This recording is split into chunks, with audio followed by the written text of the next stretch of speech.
Hey guys, welcome. Oh, I forgot chapstick. Welcome to episode 6 of my mental health series. I'm not gonna lie to you, I'm a little bit out of breath right now, so let me catch my breath. Hold on. Welcome to episode 6 of my mental health series. I know I usually say I'm so excited to talk about this topic. I'm a little bit nervous, but we're gonna get over that because this is something that needs to be talked about. But first, we're getting into our jam session.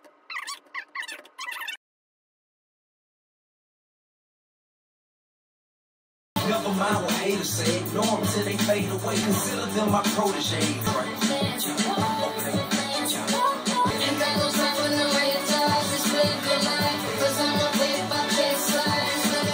The spirit of a hustler and the swagger of a college kid. So keep on getting your paper and keep on climbing. Look in the mirror and keep on shining. All I wanna do is live out my dreams and fuck with y'all things, cause he's my dream. No one else can speak the words on your lips. Live your life with arms wide open. Today is where your book begins. Feel the rain on your skin. No one else can feel it for you. The rest is still unwritten. I don't wanna hear silent songs anymore. Only wanna sing your song. I found my heart up in this place tonight. 'Cause your songs got me feeling I'm in love, I'm in love. We gon' be alright, that of my life. The world is up for grabs. I feel glorious, glorious.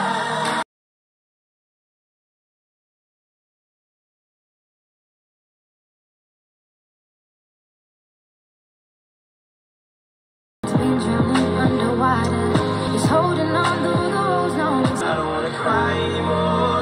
I wanna feel alive. I don't even wanna die anymore. Bad bitch 110. Yeah. Do you know when by chance? Yeah. 100 bands in the land.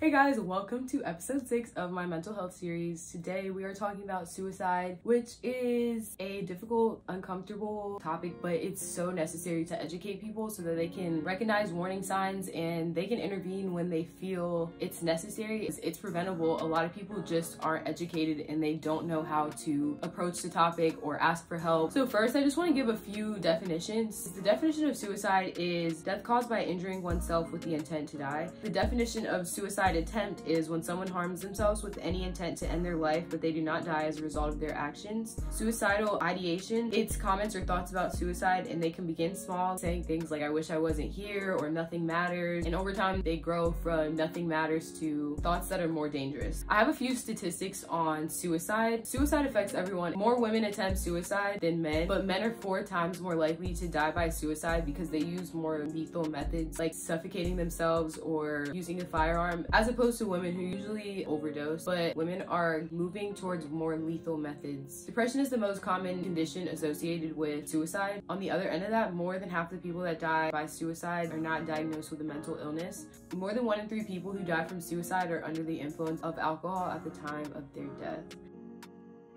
Risk factors are something that increases the risk or susceptibility of you doing something, and that is my definition from Google. Some groups have higher suicide rates than others, and it varies by race, age, gender, and other factors like where somebody lives. So some risk factors include alcohol and substance use disorders, impulsive or aggressive tendencies, having a major physical illness, or losing a family member or a close friend. If there's a lot of suicides in your area, it makes you more susceptible. Lack of social support and isolating yourself, easy access to lethal means. The stigma behind asking for help. There's so much stigma behind asking for help that people just don't do it. They're like, I'd rather just suffer than ask for help when I really need it. Stressful life events and prolonged stress. So stressful life events is like a divorce or if you lose a job. And when I say prolonged stress, I mean like you're being harassed or you're being bullied. You're in an abusive relationship and every day you have to deal with that. That also puts you at risk.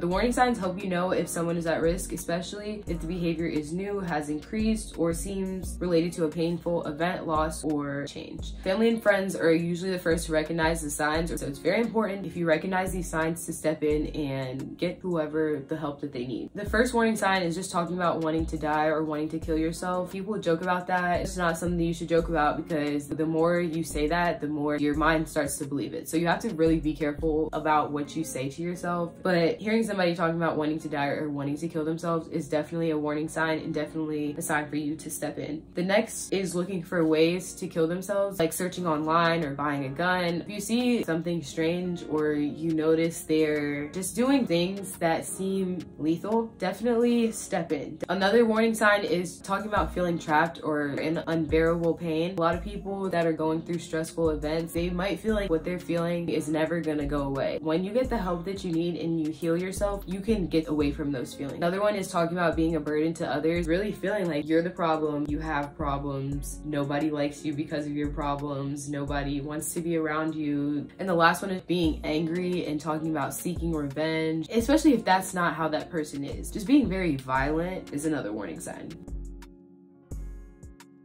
Protective factors make a person less likely to engage in suicidal behavior, and it can promote resilience during difficult times, making suicidal behaviors less likely. So these protective factors are things put in place so that we prevent suicide. The first thing is having effective care for your mental, your physical, and if you have some type of substance abuse disorder, getting the right help for that. Another thing is having easy access to these resources. So when you're in crisis or you know somebody that's in crisis, you can easily access this and get them the help that they need. Like we talked about earlier, restricting access to lethal methods. For example, if you have a child in your house and they may be going through depression or having a hard time, it takes one time to feel like I can't take this anymore, and you go right to where the firearm is that you know has been there forever. That makes it so much easier. So restrict access to these firearms and these pills and alcohol and things like that. So if they do happen to have that thought, they have time to think about it. That's what I was trying to get to.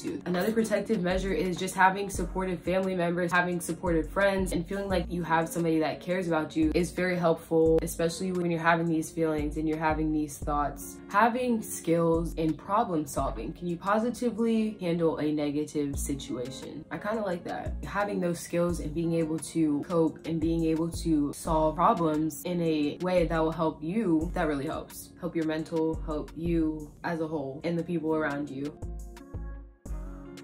It's important to address suicide, suicidal thoughts, suicidal comments, suicide attempts. Let's get into how we do that. A lot of people believe that talking to someone who is suicidal about suicide encourages it, but it actually doesn't. Studies have shown that talking to people about suicidal thoughts and behaviors does not cause or increase their thoughts. It's essential to initiate the conversation if you are concerned about somebody, because they may be wanting to start it, but they just may not know how. Don't try to sugarcoat things and try to keep things pretty. Talk honestly about what you see. Don't initiate the conversation and make it seem like you're just talking down on them. Express that you're concerned, express you want to help them. You might hear some things that you don't want to hear, and you might hear some things that may just sound really wild to you, but it's important not to judge them because they probably already feel judged enough. Be patient, allow them to say what they want to say. Don't put a time limit on the healing process, the time of the conversation. A lot of people find it helpful to start the conversation by pointing out warning signs that you noticed in them, such as withdrawing from daily activities or their changes in mood, and just starting there can open up doors for more conversation. Make sure they know that they're being heard. A way to do this is to just summarize what they said, then ask them, is this what you mean? So that you guys are both on the same page. Calmly ask simple and direct questions. Some questions you could ask are, how are you coping with your challenges? Are you thinking about hurting yourself? Are you thinking about suicide? Can I help you call your psychiatrist? Things like that. It's important to ask those direct questions and not beat around the bush, because that can lead to confusion and that can lead to a very ineffective conversation. Having therapists, having hotlines on hand, let them know that these trained mental health professionals can help them develop coping skills so that if they do feel this way, they can move through it. Don't try to make them feel bad for what they're feeling, and don't try to make them feel bad for how they would make other people feel if they were to commit suicide. Stay with them until you get them some kind of help. Don't promise to keep what you're talking about a secret. Make sure you tell them you're going to follow up with them over time and you're going to see how they're doing. Just knowing that somebody actually cares, they can benefit a lot from that.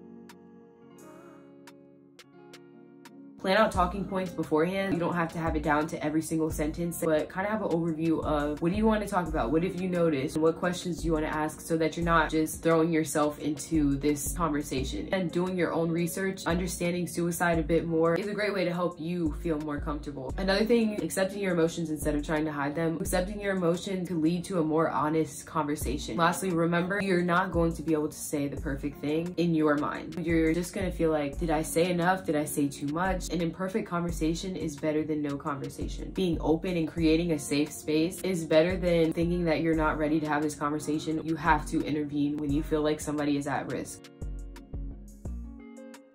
It's very tough to go to someone about this, but it's an essential first step. A lot of family and friends are willing to help you if you allow them to. Prepare yourself for their reactions. They might be shocked or they might become really emotional, but in the end, it's all because they care about you and they love you. And most of these tips are for both sides of the conversation, but be direct, be honest with them, let them know how you're really feeling, let them know what you're really going through. Don't be afraid to ask for what you need. You being honest will help them be honest and will help the conversation be more comfortable. Remember, if you're worried about how they're going to respond and you don't know how you're going to handle their response, it's okay to talk over email or talk over FaceTime instead of talking face to face, especially for the first conversation. And doing that allows you to share your thoughts more freely because you're not really focused on their emotions or their reactions. If you don't feel safe reaching out to people around you, remember there's always hotlines you can reach out to online. You can text, you can call. They're available 24/7 to get you the help that you need. And lastly, remember that nobody can force you to share what you don't want to share. You are in control of what people know. You have control of yourself. And if you're not ready to share some things, you don't have to. So suicide is the second leading cause of death among all college students, but it's the third leading cause among student athletes. And football has the highest number of suicides according to the NCAA.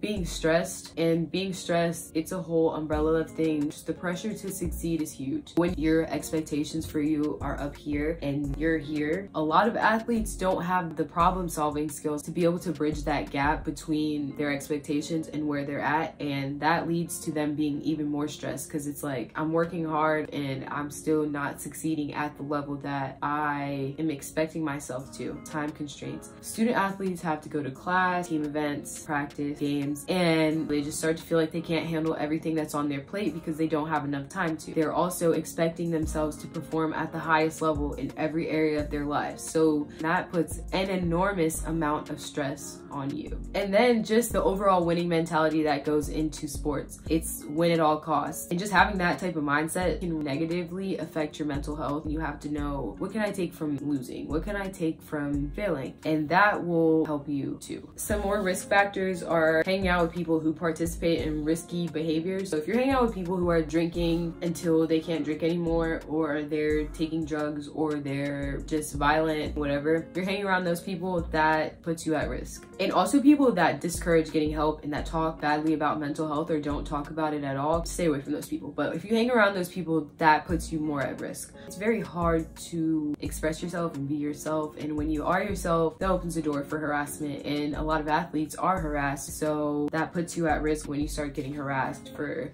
being who you are and doing the things that you do. Another thing is depression and anxiety can manifest in student athletes who are about to be done with sports, and also athletes who are dealing with injury. Athletes don't know how to handle that transition from playing and going to practice and doing everything that you've been doing to nothing. And it leads to loneliness and it leads to isolation, anxiety. It's important to stay in contact with people from home just so that you can have that familiarity, is that the word? When you're going through things, just knowing that you have that support back home can really help. And athletes are more likely to get help if they are encouraged by a family member. And remember that athletes are performers, so mental illness might not be visible. They might be able to hide it when they get on the court. They might be able to hide it when they're in the locker room, but it's still there and it still can affect them. People think that athletes don't fit what a depressed or anxious person looks like, especially like professional athletes. You have all this money, you're going out, you're partying, and people think, okay, well, it's no way he's depressed when he's doing doing all this, or there's no way she's depressed when she's doing all this. What you see on the outside might not always match what people are feeling on the inside. So you can't just go by what you think a depressed or anxious person looks like. Like I talked about in the previous episode, athletes must find community and things to do outside of their sport. Just having that community outside can be very helpful, especially when you're trying to have these conversations, because you might not feel like you can talk to an athlete about that. We're at the end. I just want you guys to remember that how you speak about mental health really affects how other people speak about it. Talk positively about mental health and getting help, and just encourage people to talk about it, and make an effort, especially in sports, to normalize mental health support early. Make it something that your players, your teammates feel like they can talk about. Make that known at the beginning of the season. Don't wait until somebody is in crisis to let people know that you are there to help them and that there's help that they can get. If we have these conversations and we talk honestly about these things, we have the ability to prevent these tragedies from happening. Silence only continues the stigma around suicide and mental health. So don't be afraid to bring it up to younger people or older people. Nobody is too young or too old to commit suicide. When in doubt, reach out, and remember, you can experience happiness. So you just have to heal from past traumas. That's really the end of this episode. Talk to somebody, reach out to somebody, just know that there is help available. I want to thank you guys for watching episode 6. Go enjoy your life, relax a little bit. I hope this episode was helpful. Thanks for all the support. I will see you guys next episode.